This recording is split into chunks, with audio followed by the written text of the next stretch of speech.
Welcome to our channel. If you want to set up account alerts and notifications on your Citibank account to monitor your transactions and account activity, follow these step-by-step instructions. Step 1. Log in to your Citibank online banking account at citibank.com or through the Citi mobile app. Step 2.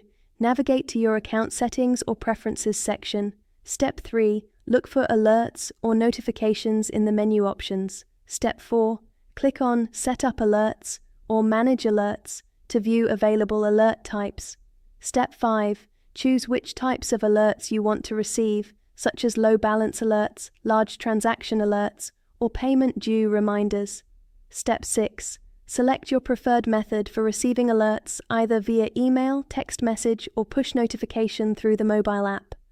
Step 7.